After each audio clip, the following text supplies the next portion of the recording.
my lovely friends, it's Margaret. Welcome back to the channel. Today, we're going to talk about how well reading went for me in December. I read 15 books in the month of December, and most of them were 4 and 5 stars, and even the ones that are 3 stars, I wasn't mad about. I didn't have that many expectations for most of them, I don't think. So really, honestly, like, not a bad way to end my reading year. We're going to keep it short, sweet, yada yada yada. A lot of these end up getting talked about in different vlogs, so if you are interested in like more in-depth thoughts, I will have that linked up top. Now that I'm switching back and forth, I can never remember which one it is. I'm gonna try not to go off on any of these, like go on a long ramble. I'm gonna try and, I have notes this time. I made notes because it's a lot of books, and when there are a lot of books, I try to keep things concise. We're gonna start out with White Cat by Holly Black. I ended up giving this 4 stars. This is about some kid, Castle. Who names their kid Castle? He is basically the dud in a family full of curse workers. He has 0 magic whatsoever, and then he also has the knowledge that in his early teen years, he blacked out and killed his best friend, Lila. He has lived with this guilt. He just, like, it haunts him. He has basically removed himself from anyone and everyone else that is not, like, immediate family. He has very few friends, all of this stuff, and he's going to this prestigious, or this, like, it's a boarding school, and he wakes up in the middle of the night on the roof in his underwear going, I guess I need some help to get down, and that puts a whole thing of events. They think he's suicidal at the school. He can't go to the school because that's a liability issue for them. And so trying to solve this and get things done so that he can return to this school because he's kind of in hiding possibly from Lila's dad. Oh, Lila's dad is a big boss in the curse worker world. In doing this, he actually starts to uncover some weird stuff that is going on with his family, and it leads him into some family secrets that he was not aware of. I was pleasantly surprised by this book. I didn't have high expectations, knowing that it is very early in Holly Black's career. I don't know if she wrote this or the series first. I mean, it's pretty typical early 2010s YA. This was written, actually, hold on, when was this written? This was published in 2010. It is peak early 2010s YA, except because it's Holly Black, she's got to have a little weird, messed up twist in there. And the fact, like, this is bothering me. Hold on. Okay, there we go. I'm less annoyed with the lighting situation going on here. There's something that Holly Black does, and maybe it's more obvious to other people, but, like, there is one detail that, like, just changes everything about what's going on with Castle, with the plot, with what he needs to like, it just escalates the entire thing in such an interesting and, like, in my opinion, kind of unpredictable. Like, I mean, I guess you kind of knew that something like this had to be coming, but it took me so much by surprise that I was like, oh, this book just got much better. I'll be honest, a lot of these characters are very, very flat outside of Castle, but, like, I had a good time with this weird little world and this weird boy, and I mean, it's worth a read if you're interested and you like Holly Black's writing and like what she does. The next book that I finished was Heroes Adrift by Mara J. Moore. This is the 3rd book in the Heroes series. I enjoyed this. I gave it 4 stars. I didn't enjoy it nearly as much as the first 2, though, because there was one, like, element of the plot that I wasn't a big fan of. But first off, what is the first book about? We follow Lee, who is a shield, and Taro, who is her source. In this world, humans have left Earth and come to this other planet, and this other planet was basically, like, continually experiencing different natural disasters. It made living there, having civilization, very difficult. We basically regressed to a much earlier technological age. They're kind of in the Middle Ages-ish. Probably more like the late Middle Ages versus the early Middle Ages, because they do have, like, a lot of, like, they do have some more modern conveniences. It's an amalgamation of various different historical things going on here, because we are dealing with people who have all of those different historical things going on. Like, I really like how she's kind of brought all of these things from these different cultures in here. What makes everything possible on this world is humans developed magic. This, as always, had, like, some really fantastic banter and, like, relationship stuff going on between Lee and Taro. Like, we finally get to the point that I have been waiting for, although Lee's not there yet. Reading this book was just a whole bunch of one person being madly in love with the other person, and the other person going, he's just bored, and I'm what's available. And, like, ma'am, It is so obvious. It was really fun to see these two kind of out of their element and having to readjust in this other society, having to learn how to fend for themselves in a way that they have not had to before, and also having to adjust to the difference in like the society of this island. They're much more blunt there. There's a lot less kind of sugarcoating and like political backtalk and all of that stuff. The one thing that I didn't really like about that is that this island is very heavily kind of hinted at to not, like, it's primarily inhabited by people of color. It was kind of a mixture of what I would consider some African, like, Caribbean culture and also some, like, Polynesian culture. I thought we were going somewhere with that, where we had Lee having to actually confront her own biases and prejudices, but then we just kind of did a, like, oh, well, like, the ending just, I was like, come on. We could have had a really good point about people just coming in to places that they don't understand, and you had to go there with that. I wasn't very happy about that. That was just a little, like, I thought we were doing well, and then we didn't. Not in a, like, a major way. It was still a good plot. It was more of, like, a plot device and something that had, I guess, been set up so that the characters would be able to do certain things. I'm still going to continue on with the series because we are back on the mainland and it's not going to be as much of a problem, but I just was like, come on, guys. It definitely could have benefited from a little bit more sensitivity reading, I guess, is what I'm saying. Really, truly, it would have been a 5-star if not for that, but, you know, white people gotta be dumb. After that, we entered into the Eras readathon. It's a Taylor Swift inspired readathon, and I was reading books to match different prompts for different songs. 10 books are books that I started during that readathon, but only 8 of them actually ended up counting. One of them just because I couldn't find a prompt that fit, but I still wanted to read that book for other reasons. We're gonna start out with Half a Soul by Olivia Atwater. This is absolutely delightful, fantastic, no. This is for my Jane Austen girlies. If you like Jane Austen, this is like Pride and Prejudice meets Howl's Moving Castle. That is what we are dealing with here in this book, and it is wonderful. I should probably tell you what it's about. Summaries, who needs those? This is about Dora, and when she was 10, a fairy came to collect on a deal that he had made with her now dead mother and stole half of her soul. He got interrupted before he was able to take her full soul, but as a result, she does not feel emotions as deeply as other people. She and her cousin are going to London because it is her cousin's season, and her aunt wants to find her cousin someone to marry. Dora's cousin is very much set on meeting the Lord Saucier, who is a very powerful magician, because she thinks that this powerful magician will be able to figure out what's going on with Dora and get the other half of her soul back. And so in doing that, Dora gets involved with Elias. Yeah?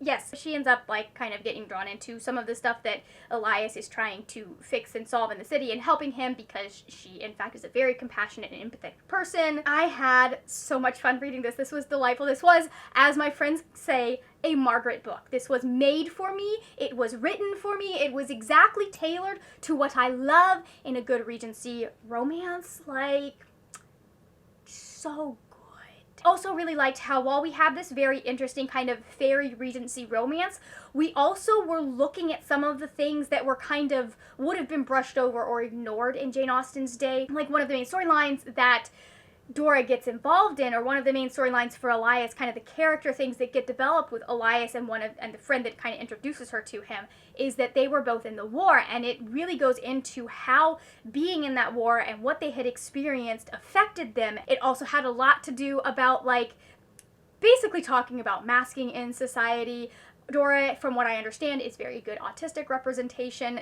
I was worried about that because I was really worried about the whole, like, it was going to be like, well, if you're autistic, you only have half your soul. But, like, one of the most wonderful lines in there is Elias saying, Dora, even though you only have half a soul, that doesn't mean you're half a person. I loved it, the way that it was handled. I have friends that were like, yeah, this is really good. I really appreciate it. I was worried it was going to be a fixing autism story, and friends who have that as their life experience have been like, nah, that's not what happens, which gave me much more confidence going into the rest of the book. Our next book was Bloodmarked by Tracy Dion. I'm gonna tell y'all, I really should have reread Legendborn before I started this book, but it was so good. I was so confused in the beginning. I had to actually, like, text the people or talk to the people that I had originally read Legendborn with and go, did this happen at the end of the book? Because I apparently was not paying any attention to that character past a certain scene. I've never switched ships so fast in my life as I did in Legendborn. So this is following up in the events of Legendborn, where we meet Bree. She ends up getting drawn into this secret society where they are called the Legendborn, and their job is to make sure like the demons that kind of come through into our world are stopped and killed. And they are all descendants of the Knights of King Arthur's Round Table. This one was so much fun because we got a lot more into how that round table was developed. We got a lot more of the backstory between King Arthur and his knights, the relationship between Arthur, Merlin, and Lancelot. This is for the girlies that either were into Arthur and Merlin or Arthur and Lancelot. Just like this is who Tracy Dion was writing for. This was such a fun ride. I felt so many feelings. It gets 5 stars for me. It gets 5 stars because I just had that much fun enjoying it. I will say there are some issues with the pacing. There are places where the plot gets a little bit repetitive. There are places where it feels like Bree and Sel are continually having the same argument over and over and over again, and it's really frustrating that they just don't like sit down and recognize the other's points and Bree's needs, because a lot of it really has to do with the fact that in the name of the greater good, Sel and some of the others are ignoring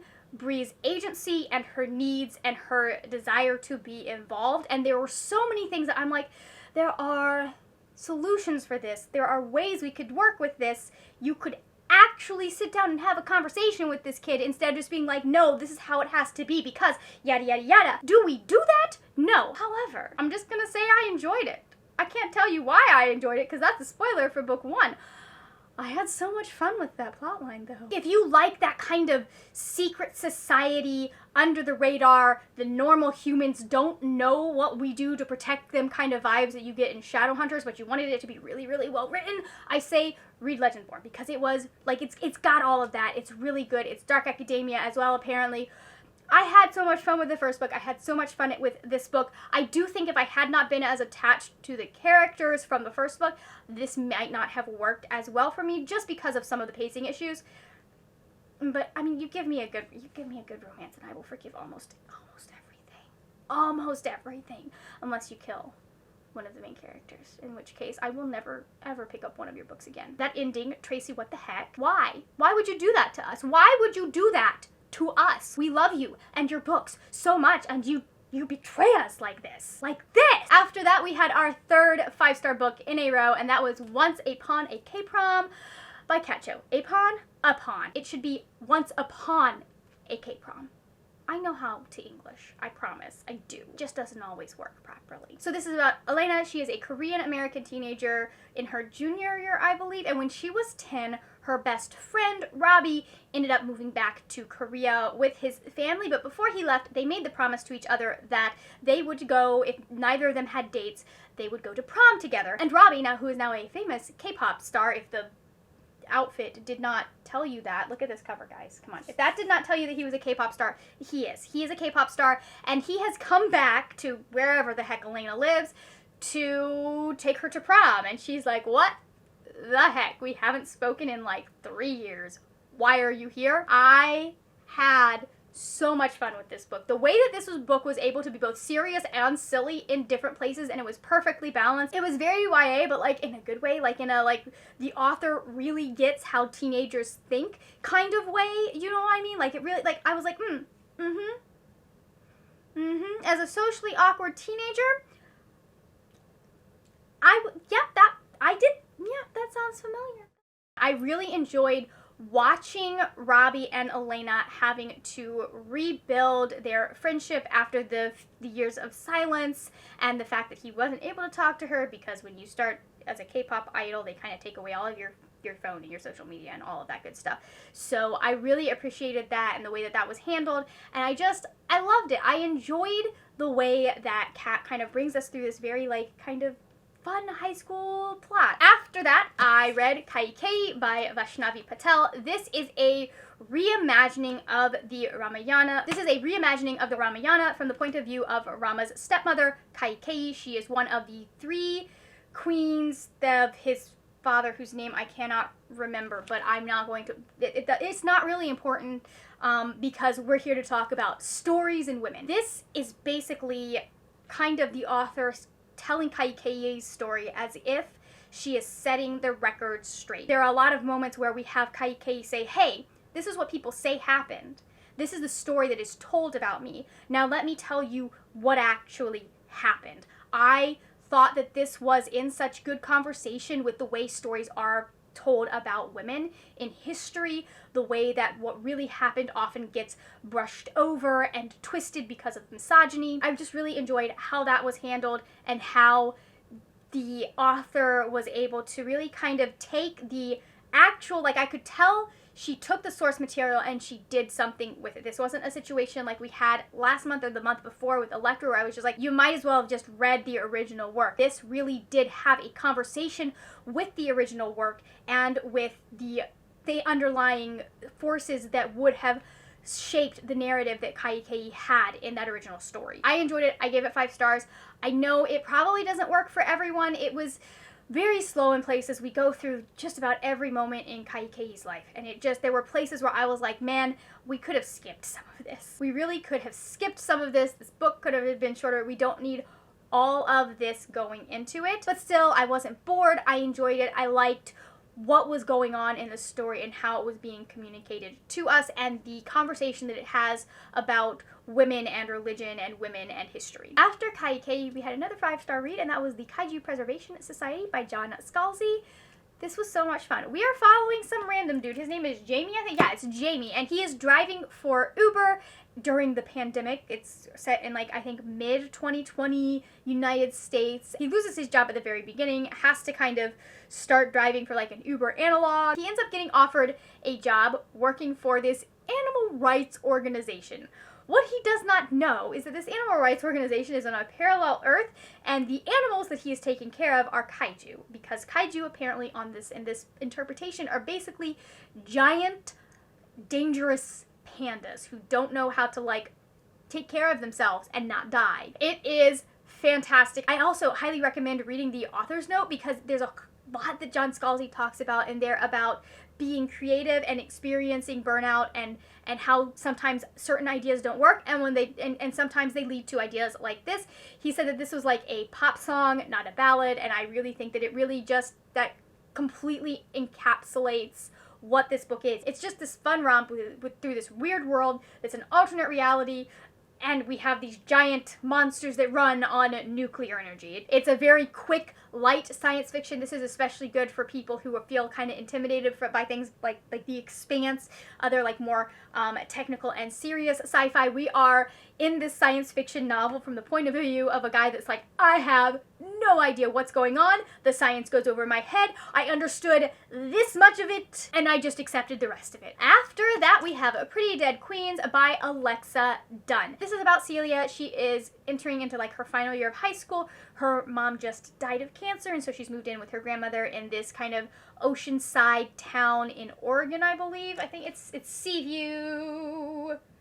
Oh no, it's California. I'm so sorry. This town is famous for a murder that happened when her grandmother was in high school. The homecoming queen was found dead, and then very quickly after Celia gets there, the potential homecoming queen is also found dead in the same pool, kind of the same situation, and Celia is the one that finds the body, and so she kind of, as a trauma response and the fact that she had no control over her mother's death, decides she is going to find out what happened to this girl. It keeps you reading. It's an engaging and interesting mystery, like trying to figure out all of I had fun with all of that. I thought the twist at the end of who the original killer was really well done, and like you don't really see it coming. You should have, but you don't. There's just one, and I can't talk about it, but there's one thing that happens that I was like, if this was what was going to happen, I would have liked a little bit more development over here with this thing, this person, so that it felt less like I was getting a consolation prize because of what had happened. So I enjoyed it for the most part. It was fun. There are personal reasons that I was just like, this isn't getting 5 stars. I'm sorry. I'm just sorry. Once we finished that, I picked up The Two Lives of Lydia Bird by Josie Silver. I gave this 3 stars, and it's not for the reason that you're going to think it was, because I actually enjoyed it pretty well. This is about Lydia Bird. We meet her when she's kind of trying to figure out how to move on. She's not quite there yet. She is still deep in her grief. She ends up stumbling upon a way to see what her life would have been like if her fiance had not have died. And so we have Lydia being present in her real life and also being present in this kind of alternate timeline that she is experiencing. And while also, those are backwards.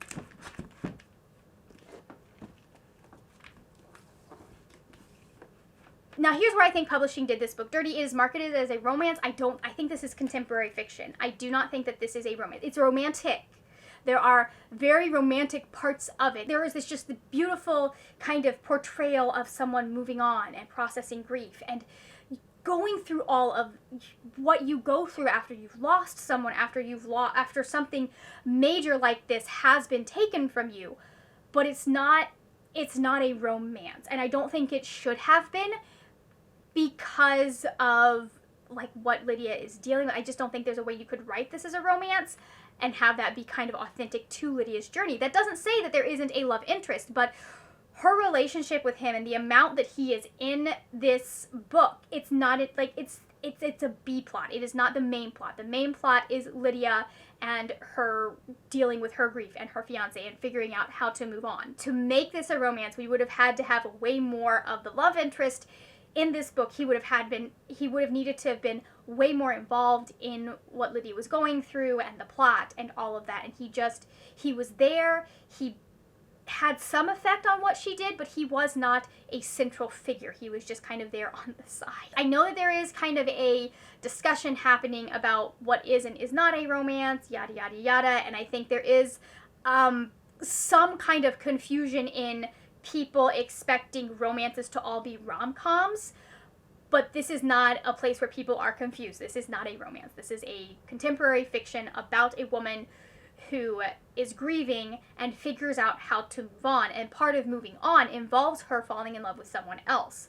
But that is not the main plot. I think if you like books that are about grief, I think that if you like books that are about people processing things happening to them, people having to deal with how grief and depression affect their relationships with their family, and trying to figure out, how do I find this person I was, or how do I reinvent myself, this is a good book for you. But don't go into it if you're looking for something that's going to hit all of the romance beats, because while there is a happily ever after in this, I feel, it's not a romance. After that, I read a book that I was not prepared for what this book had in store for me, and that was Beloved by Toni Morrison. So this is about Setha. I believe it is set shortly after the Civil War, or not shortly, but a time after the Civil War, but our main character did in fact escape slavery. She escaped across the river, I guess, to Ohio or whatever, and was able to keep from being recaptured and taken back. It's about her living in this house that is haunted by the ghost of her 2-year-old daughter. It is her 18-year-old daughter, Denver, her mother-in-law has died, her 2 sons have left, and it is a lot about the trauma of being enslaved. It is about the abuse that came with being enslaved, and it's about so much of the power dynamic and how abusive that power dynamic was. It is a very hard, I'm going to tell you, it's a very hard book to read. I will say there are trigger warnings for death of a child, obviously. That's probably a given considering the fact that her house is haunted by her 2-year-old. The baby doesn't even really have a name. She's just called, for the most part, Crawling already in the flashbacks.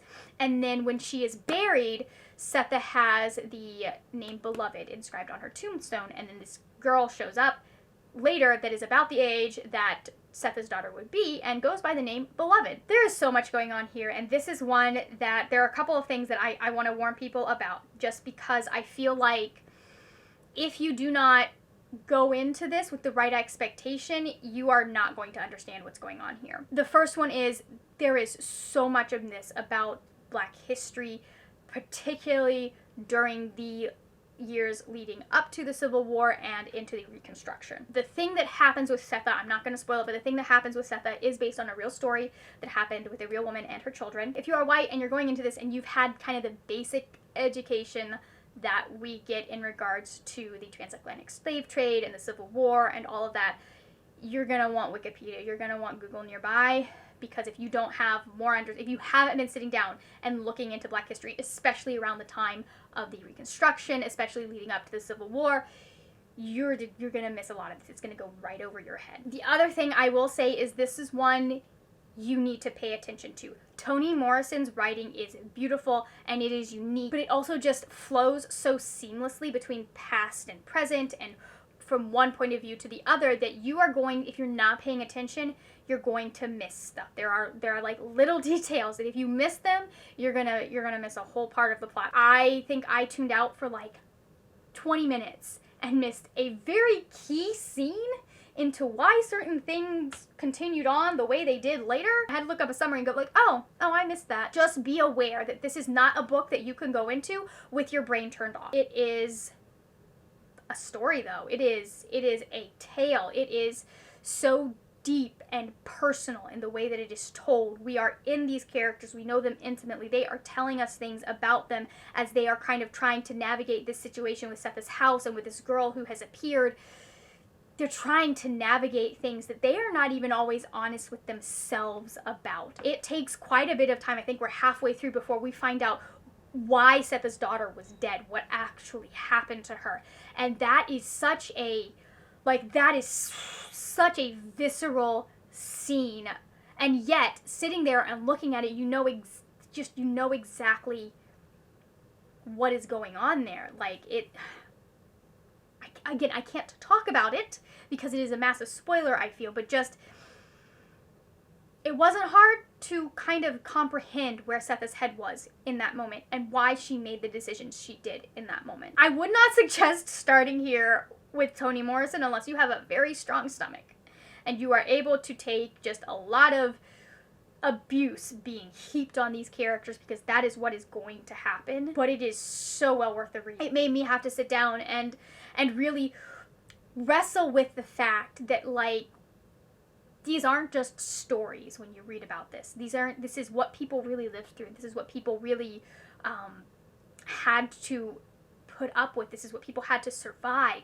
And I think a lot of the time when we are looking at history, we don't understand quite that this happened to real people. But Toni Morrison takes this story and she makes these people real for you. She puts you in their place, she puts you in their head, and she puts you what they went through to every single terrible detail. Be in a good headspace if you're going to go into this. Be in a headspace where you can pay attention. Don't let that scare you off of it, though. Like, I know there are definitely things that are going to trigger, especially parents in here. Go into that with caution.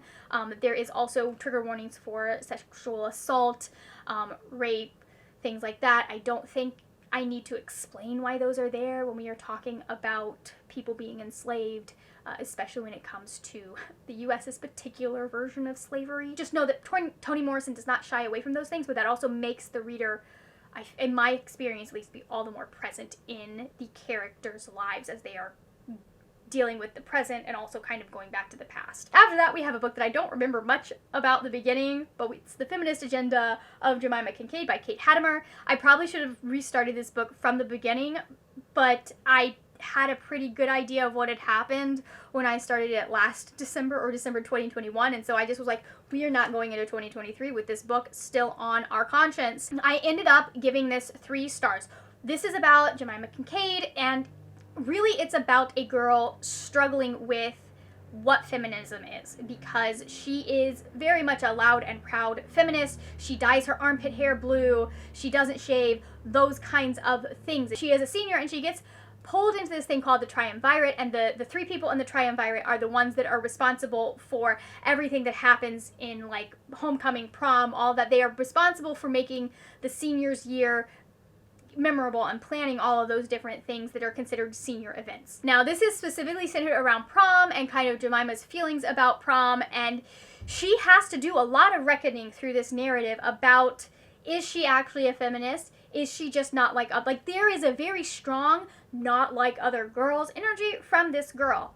It's for a reason. It is because she has to wrestle with that throughout the whole book. One of the consistent, like, I guess, criticisms that I saw when I was looking up at the reviews on Goodreads was that the characters were acting immature, Basically, people were complaining about Gemima being a legitimate teenager, like making decisions the way a teenager would, having the like problem-solving capacity of an 18-year-old, not having the longevity of thought, the critical thinking skills that you develop in college. She didn't have any of that, and it makes sense in the narrative. It's how that's supposed to go. I think this is a good one for, like, people to pick up if you are in your younger teens. I don't think this is going to work for people who are older and out of their teens, although if you're a teacher, I definitely would check this out for your kids. But there are a lot of conversations, and it was really interesting, and I did enjoy it. You know, it wasn't perfect by any means. I wasn't really wowed by it, but I don't think that it was as terrible as a lot of people were saying on Goodreads, and I think that it follows and it makes sense for something that is about an 18-year-old who doesn't have a lot of experience with the world yet. And then the final things that I read in December were volumes 1 and 2 of Kimi ni Todoke by Karuho Shina. This is about Sawako, and she, as a child, I swear this child is some sort of neurodivergent. She has to be. In middle school, all the kids started calling her Sadako and comparing her to this girl from horror movies who has very long black hair. Very awkward. She has a hard time reading social cues. She wants to make friends, but people are always kind of put off by her demeanor and her looks. And then this boy, whose name I don't remember, Kazuhaya. His name is Kazuhaya. At least his last name is Kazuhaya. I don't know his first name. I'm not gonna keep looking for that. But anyways, I really like the relationship that builds up between Sawako and Kazuhaya. She is very oblivious at this point to the fact that this boy very clearly likes her. He's one of those like soft, sensitive boys that all the girls go crazy over, right? And it's just really interesting to see this happen, to see her developing these friendships, to see her kind of trying new things because one person took the moment to befriend her and give her the confidence that maybe other people would also like to get to know her. I really enjoyed it. I love it. I've got volumes like 3 through 6 sitting in my car for me to pick them up, and I'm gonna have, like, I don't know, a manga reading weekend or something at some point where I'm just gonna blast through all of these. But it's fun, it's cute, it's sweet, and it's a good time. One other thing that I want to mention is Sawako, like, a lot of her plot line is that things aren't always what they appear to be from the outside. That's obviously, like, there's this girl that everyone's very unsettled by, they think she's weird and very awkward, and she actually ends up being this very kind, empathetic person that's very sweet, that only wants to be helpful, can't curse anyone, yada yada yada. But a lot of that is taken out into the greater plot. I'm not going to tell you how because that'll spoil a few things, but there are just certain situations where, like, it seems like you as the audience, the reader, are expecting it to be this thing or this trope, and the author or the mangaka turns it on their head. Like, they're like, actually, this is what's going to happen, and it's not actually that situation that you think it is. No, this is not Regina George. Now it is time to talk about favorite and least favorite. Least favorite is going to be, well, The Feminist Agenda of Gemima Kincaid. It's not a bad book. It's solid. I think it's very good, and especially for its intended audience, I think it's going to cause a lot of teenagers to really think about things, but it didn't really wow me, and I had a lot more fun with Lydia Bird and Anne of Manhattan. So, it was good. I think a lot of the criticism is misplaced. Also not my favorite thing I've ever read. So sorry, Kate, if you're watching this. You should not be watching this, but if you are, it's not a bad book. I still recommend it to people. Favorite book is going to be this bitch right here. This is beautiful. It was exactly what I needed. It was so light and fluffy and sweet, and, like, I'm not saying I don't like enemies to lovers anymore, but sometimes a girl likes a good friends to lovers story, or estranged acquaintances to friends to lovers. I liked the conversations it had. I liked watching this child kind of come to terms with some things and learn some things about herself and figure out that, like, maybe she was mistaken in a few places. And I highly recommend it. A couple of these books actually made it to my best books of the year, and if you're interested to see what those were, the video will be right over here. Thank you so much for watching. If you enjoyed this video, I would appreciate it if you gave it a thumbs up. That is it for now, my friends. Happy reading, and I will see you later when we will talk about more wordy, nerdy things. Bye! Hi, I'm here. Yes, thank you. Light. Great. I don't know what I am saying anymore, but I loved it. I also want to point out that's not her fiance on the cover. I figured that one out about halfway through the book. I was like, oh, I know who it is. The angle changed just because my battery died.